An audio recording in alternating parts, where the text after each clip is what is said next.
नमस्कार। Justice for Shivani में आप सबों का स्वागत है। देखिए, शिवानी की हत्याकांड मामले में अररिया पुलिस को कई महत्वपूर्ण सुराग मिले हैं।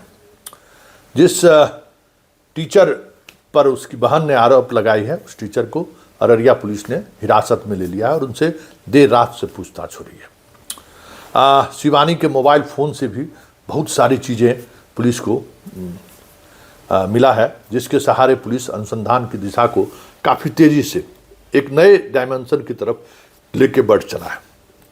लेकिन इस मुद्दे को लेकर जिस तरीके से यूपी में एक माहौल बनाने की कोशिश हो रही है कि भाई बिहार में यूपी की लड़की की हत्या हुई है, बिहार में यूपी की लड़कियां सुरक्षित नहीं है, बिहारियों के खिलाफ एक माहौल बनाने की यूट्यूबर्स और वहाँ की मीडिया में जिस तरीके से खबरें चलाई जा रही हैं, तो हम यूपी वाले से कहना चाहते हैं कि इस मामले में उसकी बहन ने जिसको अभियुक्त बनाई है वो भी यूपी के ही बनारस के रहने वाले हैं।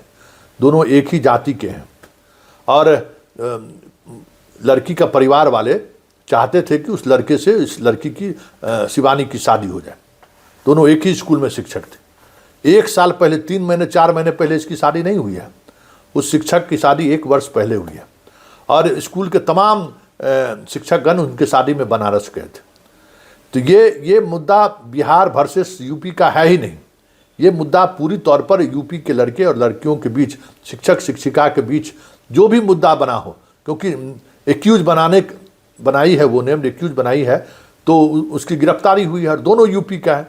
तो जो यूपी में इस तरीके का माहौल बनाने की कोशिश कर रहे हैं, जो बिहार के खिलाफ एक अलग तरीके की नैरेटिव सेट करने की कोशिश जो लोग कर रहे हैं, प्लीज इस तरीके से खबरों को मत चलाइए।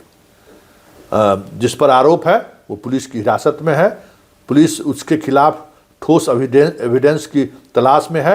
अगर ठोस एविडेंस अभी तक उसके खिलाफ नहीं मिला है, ये भी हम यूपी के लोगों को बता देना चाहते हैं कि जिस शिक्षक पर इसकी बहन ने आरोप लगाई है उसके खिलाफ ठोस नहीं मिला है।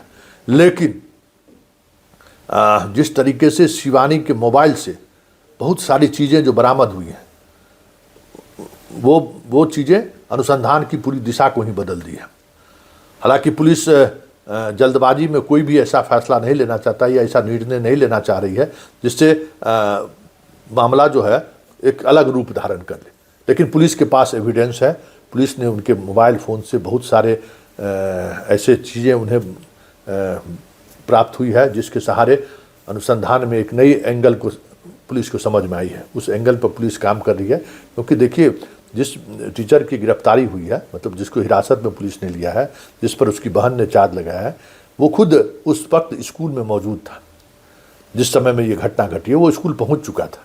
और यूपी का आदमी बिहार में कहाँ से शूटर ठीक करेगा? ये तो भाई मतलब कोई साधारण सा व्यक्ति भी ये बात सोच सकता है। और लड़की का बहन का ये कहना कि नहीं, शादी कर लिया और उसके बाद 2 महीने 1 साल से ज़्यादा उसकी शादी की हो चुकी है। तो कई ऐसे बयान हैं जो बयान पुलिस को अनुसंधान के दौरान कंट्राडिक्टरी लगा है। इसलिए उस शिक्षक को फिलहाल हिरासत में है। आज देर शाम तक पुलिस निर्णय ले लेगी कि उस शिक्षक को क्या करना है। हालांकि अभी तक कुछ शिक्षक के खिलाफ कोई एविडेंस नहीं मिला है। स्कूल के तमाम अन्य शिक्षकों से भी पूछताछ पुलिस कर रही है। घटनास्थल से जो मोबाइल का डंप होता है वो भी डंप निकाला जा रहा है। कई तरह की साइंटिफिक इन्वेस्टिगेशन का इस्तेमाल हो रहा है। फॉरेंसिक टीम इस मामले में अररिया पुलिस को सपोर्ट कर रहा है। इसलिए यूपी वाले थोड़ा धैर्य रखिए, जस्टिस मिलेगा और ऐसा जस्टिस मिलेगा कि आप सोच नहीं सकते। ये बिहार है, यूपी नहीं है, जो वहाँ अपराधी को बुलडोजर चलाने की जरूरत होती है। यहाँ कानून का राज है। यहाँ बुलडोजर का राज नहीं है कि धर्म जाति देखकर जो है सो बुलडोजर चलता है। यहाँ कानून का राज है, जहाँ कानून के राज में न धर्म देखा जाता है न जाति देखी जाती है। हाँ, अगर आप अपराधी हैं तो आप पर कठोर से कठोर कार्रवाई होगी। यह बिहार का इतिहास रहा है। पूरे देश में स्पीडी ट्रायल और स्पीडी अपील और साइंटिफिक इन्वेस्टिगेशन का एक से एक उदाहरण बिहार ने पेश किया है। इसलिए यूपी वाले आप धैर्य रखिए। 2 स्टेट के बीच इस तरीके से बेमनस से मत फैलाइए कि लोग आहत हो। पूरे बिहार इस घटना से मर्माहत है। पूरे बिहार इस मामले का सच उजागर होता हुआ देखना चाहता है। सड़कों पर कैंडल मार्च के लिए जो अररिया वासी निकले हैं वो बिहार के लोग हैं। वो सिर्फ बेटी यूपी की नहीं है, वो बिहार की भी बेटी है। यहाँ वो भले सरकारी जॉब करने के लिए आई हो, लेकिन सबको पता है कि एक बेटी के रूप में उसका जिसके यहाँ वो रह रही थी सब कुछ। लेकिन मोबाइल में कई ऐसे राज मिले हैं। यूपी वाले थोड़ा धैर्य रखिए, मोबाइल ने बहुत कुछ राज को खोल दिया है। उसके परिवार वाले कितने सच कह रहे हैं, कितने झूठ कह रहे हैं, उस मोबाइल ने वो सारा तथ्य सामने लाकर रख दिया है। कम से कम एक बात तो है कि जो भी सरकारी कर्मी हैं, शिक्षक हैं, शिक्षिका हैं, इस हत्या का जो अनुसंधान जिस दिशा में बढ़ रहा है, हमें लगता है कि आने वाले समय में पुलिस अगर उसी नतीजा पर पहुंचती है तो फिर बहुत मुश्किल होगा।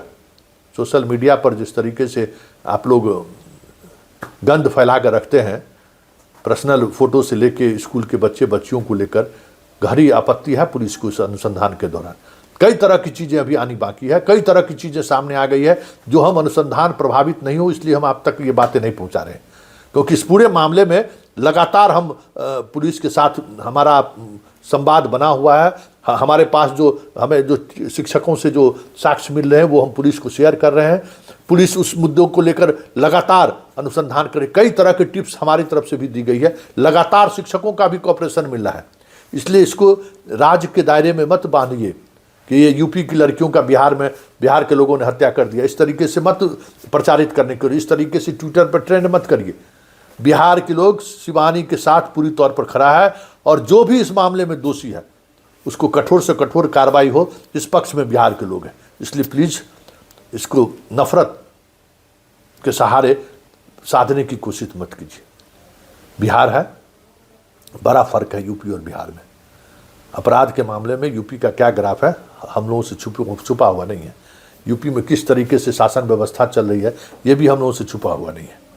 यहाँ कानून का राज है, ये बात समझ लीजिए।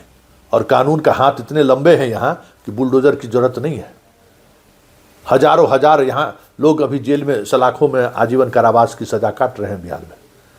यहाँ कानून के सहारे कार्रवाई होती है, बुलडोजर के सहारे नहीं।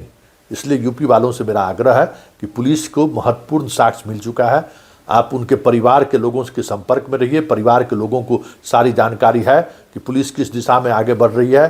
पुलिस को ये भी पता है कि किस तरीके से उस शिक्षक को का नाम दिया गया है जो यूपी का ही है, बनारस का रहने वाला है, और जिसकी हत्या हुई है उसकी जाति और जिस पर हत्या का आरोप है दोनों एक ही जाति का है। और दोनों के बीच शादी को लेकर बातचीत हुई थी, लेकिन 1 वर्ष पहले लड़का ने शादी कर लिया है।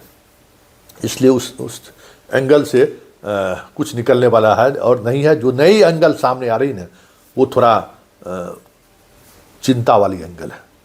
और पूरे शिक्षक कम्युनिटी को एक पूरे अपने जीवन शैली में किस तरीके का व्यवहार करना चाहिए, कहीं न कहीं वो एंगल अगर साबित होता है और एंगल सही दिशा में पुलिस की जा रही है तब तो फिर बहुत मुश्किल होगा आने वाले समय में पूरे स्कूलिंग व्यवस्था पर। जो शिक्षक शिक्षिकाओं का रिश्ता है, शिक्षक का जो ड्रेस है, शिक्षक जो सोशल मीडिया, शिक्षिका सोशल मीडिया पर एक्टिव है, तमाम चीज़ों पर चर्चा होगी, गंभीर चर्चा होगी। और ऐसे में बहुत सारी पाबंदियों आने वाले समय में शिक्षक शिक्षिकाओं के जीवन शैली पर देखने को मिले तो कोई बड़ी बात नहीं होगी।